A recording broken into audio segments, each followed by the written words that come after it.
mga senyales na gusto magpa-jerjer sa'yo ng isang babae. For today's vlog, yan po yung ating pag-uusap. Pero bago yan, nakikita ko, hindi pa kita subscribers, mag-subscribe ka na po muna. Maraming salamat. God bless po. Ano-ano na nga ba yung mga signs na gusto mo pa-jerjer sa'yo ng isang babae? Proceed na po tayo agad sa number 1. Hindi pumapalag o hindi ka tinatarayan kapag hinahawakan mo siya, no?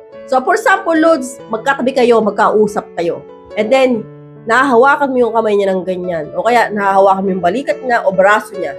So, kahit some part ng katawan niya, kahit akbay o basta ganito, braso, kapag po ang babae, hindi ka tinatarayan, no? Hindi pumapalag na ginagawa mo sa kanya yan, no? Posibleng signs po yan na type ka niya at posibleng kapag niyayaw mo siya mag-jerjer, papayag siya sa'yo. Babaeng ayaw ka o hindi ka type, nidikit, hindi yan magpapadikit sa'yo, mandidiri yan. Pero kapag po ang babae, ginagawa niyang napapahawak siya sa'yo, posibleng type ka niya at yun na nga, naghihintay lang yan ng yaya mo sa kanya.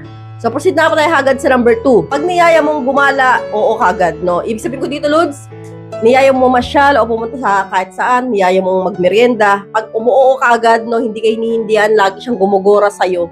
Signs po yan na type ka ng babae na ito. At, yun na nga, dahil ka nga type ka nga niya, no, kapag niyaya mo ng jerjeran, hindi yan hihindi sa'yo. So, proceed na ako tayo agad sa number 3. Open siya sa'yo sa mga sex topic, no.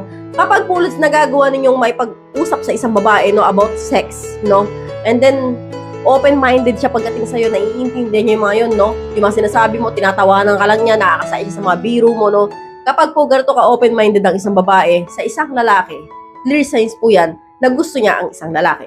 Kasi kapag hindi kanya gusto niyan, kapag nagsimula ka palang magparamdam ng tungkol sa mga zegs na yan, mga jerjeran, and nag-walk out na agad yan, nagagalit na agad yan, naiirita yan, iiwas na. Pero kapag ang babae, tuwan-tuwa pa sa mga ganyan topic, nakasama ka, alam mo na yan.